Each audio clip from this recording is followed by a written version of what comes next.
நாங்கள் வெள்ளையா இருக்கிற நாங்க கருப்பா இருக்கிற தென் மாநில மக்களோடு வாழவில்லையா என்று கேட்கிறார். நல்ல பைத்தியக்கார ஆஸ்பத்திரியில் சேர்க்கப்பட வேண்டியவர்கள். நம்பூதிரிகளும் கேரளாவில் இருக்கிற ஜோஷிகளையும் காட்டிலும் அவர்கள் சொன்னதெல்லாம் பலிக்கிறதோ இல்லையோ, இங்கே இருக்கிற தமிழிசை சவுந்தரராஜன் சொன்னால் அது பலிக்கிறது. அதிமுக உடைத்ததிலே ஒரு குழந்தை அவசரத்திலே பிறந்த குழந்தை, ஆத்திரத்திலே பிறந்த குழந்தை, குறைமாத குழந்தை பிரதமரை பார்க்க வேண்டும் என்று கேட்கிறார்கள். வாய்கிழிய இங்கே இருக்கிற பிஜேபியுடைய தலைவர்கள் பேசுகிறார்களே, ஒரு 4 பேரை உண்ணாவிரதம் இருக்கிற ஐயா கண்ணுவையும் 4 பேரையும் அழைத்துக் கொண்டு போய் உங்களுடைய பிரதமரை பார்க்க வைப்பதற்கு எந்த விதமான பிஜேபி தலைவர்களுக்கு அங்க மதிப்பு மரியாதையே கிடையாதா? எடப்பாடி பழனிசாமி அவர்களே, முதலமைச்சர் அவர்களே, உடனடியாக நீங்கள் டெல்லிக்கு சென்று இந்த போராடி கொண்டிருக்கிற விவசாயிகளுடைய 4 பேரை அழைத்து சென்று பிரதமரை பார்க்க வையுங்கள். அப்படி பார்க்க வைக்க முடியவில்லை என்றால் உடனடியாக உங்களுடைய பதவியை ராஜினாமா செய்யுங்கள். இப்போது தமிழ்நாட்டில் இருக்கிற பிஜேபி தலைவர்கள் என்னவெல்லாம் சொல்லுகிறார்களோ அதெல்லாம் நடக்கிறது. தேர்தல் தள்ளி போடப்பட்ட உடனே என்னிடத்தில் பத்திரிகையாளர்கள் கேட்டார்கள். அப்போது நான் சொன்னேன், கேரளாவிலே ஜோசியம் பார்க்கிற நம்பூதிரிகள் எல்லாம் அதிர்ச்சியிலே உறைந்து போய் கிடக்கிறார்கள். நம்பூதிரிகளும் கேரளாவில் இருக்கிற ஜோசிகளையும் காட்டிலும் அவர்கள் சொன்னதெல்லாம் பலிக்கிறதோ இல்லையோ, இங்கே இருக்கிற தமிழிசை சவுந்தரராஜன் சொன்னால் அது பலிக்கிறது, பொன் ராதாகிருஷ்ணன் சொன்னால் அது நடக்கிறது. ஆக அந்த ஜோசியர்களை காட்டிலும் இந்த ஜோசியர்கள் சொல்லுவது பலிக்கக்கூடியதாக நடக்கிறது. தேர்தல் வரும் என்றால் வந்தது, அதிமுக பேர் இருக்காது என்றால் இல்லாமல் போனது, இரட்டை இலை முடக்கப்படும் என்றால் முடக்கப்பட்டது, தேர்தல் தள்ளி போகும் என்றால் தள்ளி போனது, தேர்தல் ரத்தாகும் என்றால் ரத்தானது. இப்போது ஆட்சி களையும் என்று இந்த பிரபல ஜோசியர்கள் சொல்லுகிறார்கள். அதுவும் கண்டிப்பாக பலிக்கும் என்று நான் நம்புகிறேன். ஆக தேர்தலை பொறுத்தவரை இந்த தேர்தலை தள்ளி வைத்திருக்கிறது தேர்தல் ஆணையம். தேர்தல் 2 நாளைக்கு முன்னாலே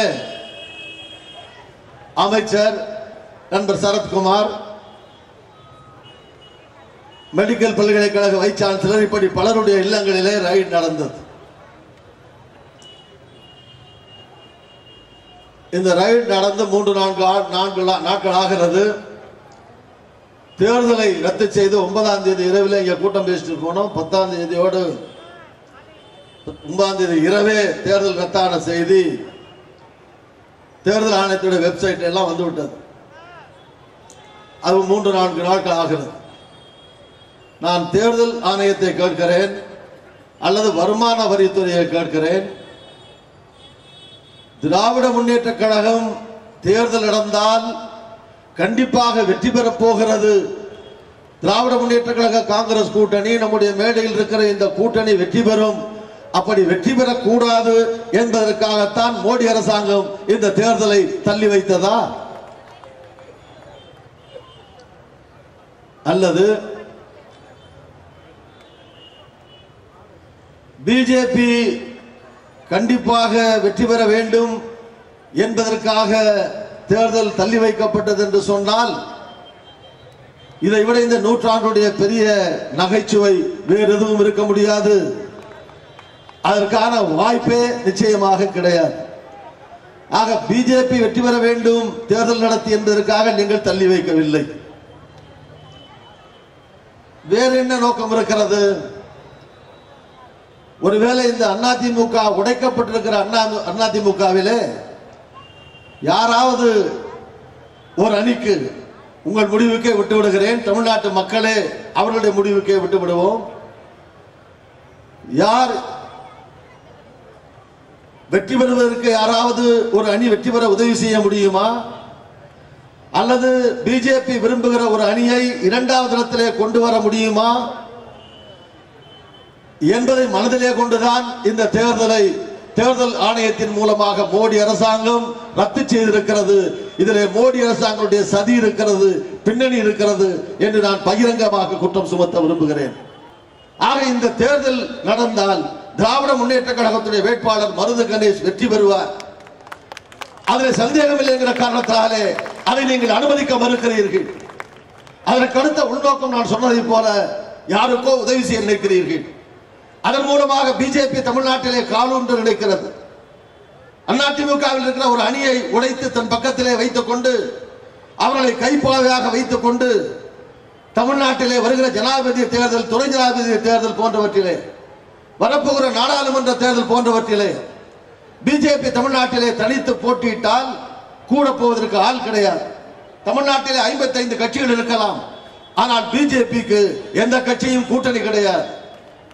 ஆக யாரையாவது ஒருத்தரை துணைக்கு அழைத்துக் கொண்டு போக முடியுமா? அவர்களை குறைமாத குழந்தையை போல, பிரசவத்திலே 10 மாத குழந்தை பிறந்தால் தாய்ப்பால் குடிக்கும், சாதாரண உஷ்ணத்தோடு குறைந்தபட்சம் 2.5 கிலோ இருக்கும். ஆனால் அதிமுக உடைத்ததிலே ஒரு குழந்தை அவசரத்திலே பிறந்த குழந்தை, ஆத்திரத்திலே பிறந்த குழந்தை, குறைமாத குழந்தை, 8 மாதத்திலே 7 மாதத்திலே பிறந்துக்கிற குழந்தையை இங்குபேட்டையில் வைத்து ஹீட்லாம் கொடுத்து அந்த வெயிட்டை இன்க்ரீஸ் பண்ணிட்டே இருப்பாங்க.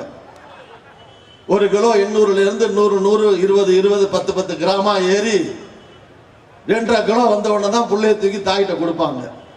அது மாதிரி ஏதோ ஒரு சவளை பிள்ளையை நீங்கள் வளர்த்தெடுத்து அந்த சவளை பிள்ளையினுடைய தோளிலே சவாரி செய்யுமா முடியுமா என்பதற்கான சதியிலே மோடி அரசாங்கம் ஈடுபட்டிருக்கிறது என்று நான் குற்றம் சுமத்துகிறேன்.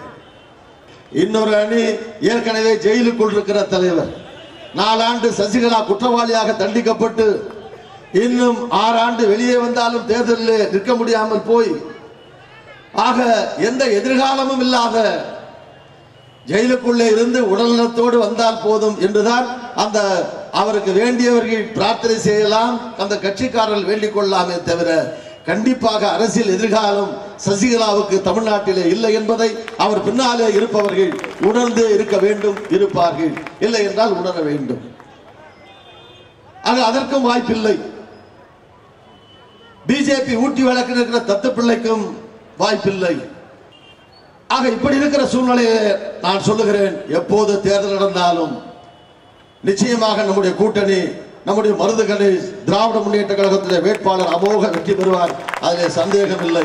நான் சொல்ல வந்தது, இன்றைக்கு 30 நாளாக விவசாயிகள் போராடுகிறார்கள், கோவணத்தோடு போராடினார்கள், இப்போது நிர்வாணமாக போராடி கொண்டிருக்கிறார்கள். என்ன கேட்கிறார்கள்? பிரதமரை பார்க்க வேண்டும் என்று கேட்கிறார்கள். வாய்கிழிய இங்கே இருக்கிற பிஜேபியுடைய தலைவர்கள் பேசுகிறார்களே, ஒரு 4 பேரை உண்ணாவிரதம் இருக்கிற ஐயா கண்ணுவையும் 4 பேரையும் அழைத்துக் கொண்டு போய் உங்களுடைய பிரதமரை பார்க்க வைப்பதற்கு உங்களுக்கு அதற்கான எந்த விதமான பிஜேபி தலைவர்களுக்கு அங்க மதிப்பு மரியாதையே கிடையாதா? ஒரு 4 பேரை கொண்டு போய் பிஎம் பார்க்க வைக்க முடியாதா?